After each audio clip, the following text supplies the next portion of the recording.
दोस्तों मैंने वो 29 अप्रैल को पत्थर देखा था जो पृथ्वी पर गिरने वाला था। तुम्हें तो दिखा नहीं होगा, अगर तुम मेरी नज़र से देखते तो तुम्हें वो पक्का दिख जाता। अरे भाई आशीष, अपने किट्टू का ध्यान रखना। वो श्यामू के घर जो लूसी है ना, उसकी नज़र तुम्हारे किट्टू पर है। देखना कहीं वो उसको लेकर 9-11 ना हो जाए। और हाँ दोस्तों, ज़रा यूनिक अंकित सर के चैनल पर भी नज़र रखना, कहीं आपसे कोई वीडियो छूट ना जाए। तो दोस्तों, क्या आप भी सीखना चाहते हैं कि इस नज़र रिलेटेड सेंटेंसेस को इंग्लिश में कैसे बोला जाए? कैसे बोला जाए कि मेरे बैग पर नज़र रखना, कैसे बोला जाए कि मेरे घर पर नज़र रखना, कैसे बोला जाए कि मेरी नज़र से देखो तुम्हें सब दिखेगा। तो दोस्तों, मैं Ankit, English language and soft skill trainer, I welcome you on my YouTube channel unique Ankit sir. दोस्तों, अगर आपने इस चैनल को अब तक सब्सक्राइब नहीं किया है तो प्लीज़ एक बार जाकर सब्सक्राइब कर ले and press the bell icon so that आपको अपकमिंग वीडियोज़ की नोटिफिकेशन टाइम पर मिल जाए। तो दोस्तों, शुरू करते हैं आज के हमारे नज़र रिलेटेड सेंटेंसेस। दोस्तों, हमारा जो फर्स्ट सेंटेंस है वो है my mom keeps an eye on my son. मेरी माँ मेरे बेटे पर नज़र रखती है। तो दोस्तों, किसी चीज़ पर या किसी इंसान पर नज़र रखने को हम बोलते हैं keep an eye on something और समबडी। दोस्तों, समथिंग का मतलब कोई चीज़ और समबडी का मतलब कोई इंसान। जब भी हम बात करते हैं कि किसी इंसान पर या किसी चीज़ पर नज़र रखना, तो हम उनके लिए यूज़ करते हैं keep an eye on something और समबडी। जैसा कि मैंने बोला, my mom keeps an eye on my son. मेरी माँ मेरे बेटे पर नज़र रखती है। जैसे अगर मैं बात करूं, कई बार दोस्तों हम बोलते हैं जब हम बाहर जाते हैं अपने आस पड़ोस वालों को कि हमारे घर पर नज़र रखना, तो हम बोलेंगे please keep an eye on my house. हमारे घर पर या मेरे घर पर नज़र रखना। जैसे Ramu will keep an eye on my car. Ramu मेरी कार पर नज़र रखेगा। तो दोस्तों, keep an eye on somebody और समथिंग का मतलब होता है किसी चीज़ या किसी इंसान पर नज़र रखना। हमारा नेक्स्ट सेंटेंस है दोस्तों, Jenny is not a thief in Seema's eyes. दोस्तों, जेनी सीमा की नज़रों में चोर नहीं है। दोस्तों, टू समबडीज आइज का मतलब होता है किसी की नज़रों में दूसरे का विचार होना। जैसे अगर मैं बात करूं, राहुल उसके पापा की नज़रों में होशियार नहीं है, या फिर राहुल उसके पापा की नज़रों में गाली नहीं देता है। मतलब किसी की नज़रों में किसी का विचार होना, तो हम उसके लिए यूज़ करते हैं टू समबडीज आइज। जैसे अगर मैं बात करूं, Radha can not do wrong in her father's eyes. मतलब राधा उसके पापा की नज़रों में गलत काम नहीं कर सकती है। तो दोस्तों, टू समबडीज आइज का मतलब होता है किसी की नज़रों में दूसरे का विचार होना। हमारा नेक्स्ट सेंटेंस है दोस्तों, my mom can prepare food with her eyes shut. दोस्तों, मेरी माँ आंख बंद करके खाना बना सकती है। दोस्तों, विद आइज शट का मतलब होता है या विद आइज क्लोज्ड का मतलब होता है जो इंसान आंख बंद करके भी कोई काम कर सकता है।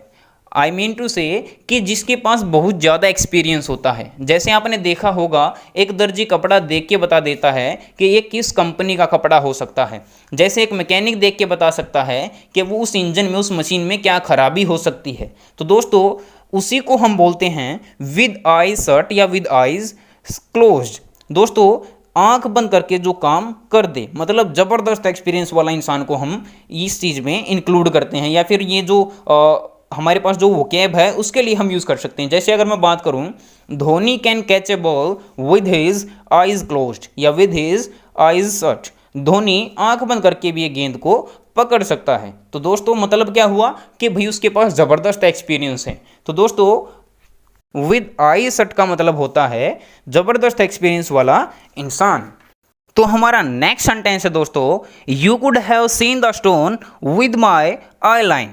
तुम पत्थर को मेरी नज़र से देख सकते थे। दोस्तों, आई लाइन का मतलब होता है ऐसी दिशा, ऐसी डायरेक्शन जिसमें कोई दूसरा देख रहा है, जिस नज़रिए से कोई दूसरा इंसान सोच रहा है, समझ रहा है। तो दोस्तों, आई लाइन का मतलब होता है एक ऐसी दिशा, एक ऐसी डायरेक्शन जिसमें कोई दूसरा देख रहा है। जैसे अगर मैं बात करूं, try to see them with my eye line. उन्हें देखने की कोशिश करो मेरी नज़र से। मतलब जिस नज़र से मैं देख रहा हूँ, जिस डायरेक्शन में मैं देख रहा हूँ, उसी नज़र में देखने की कोशिश करो। तो दोस्तों, आई लाइन का मतलब होता है, जैसा कि मैंने बताया, एक बार फिर से रिपीट कर रहा हूँ, ऐसी दिशा, ऐसी डायरेक्शन जिसमें कोई दूसरा देख रहा है। तो दोस्तों, नेक्स्ट सेंटेंस है it is an eye candy bike. यह एक बहुत आकर्षक बाइक है। दोस्तों, आई कैंडी का मतलब होता है कोई ऐसी आकर्षक चीज़ या इंसान जो अट्रैक्टिव तो बहुत है लेकिन इंटेलिजेंट या फिर यूज़फुल नहीं है। जैसे अगर मैं बात करूं, कोई ऐसा स्टूडेंट जो दिखने में तो ज़बरदस्त लग रहा है कि भाई ज़बरदस्त मिलेगा, इंटेलिजेंट मिलेगा, लेकिन वो सिर्फ आई कैंडी स्टूडेंट है, मतलब दिखने में अट्रैक्टिव है, इंटेलिजेंट है नहीं। जैसे अगर मैं बात करूं, eye candy bike, eye candy car, eye candy कोई भी चीज़ हो सकती है। मतलब आई कैंडी कार का मतलब क्या हो गया दोस्तों, ऐसी कार जो दिखने में तो सही है लेकिन क्या है, यूजफुल नहीं है, यूजलेस है।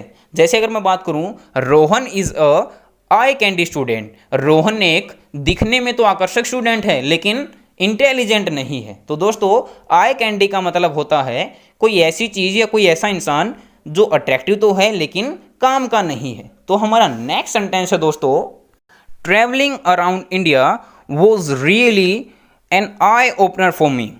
Travelling around India was really an eye opener for me.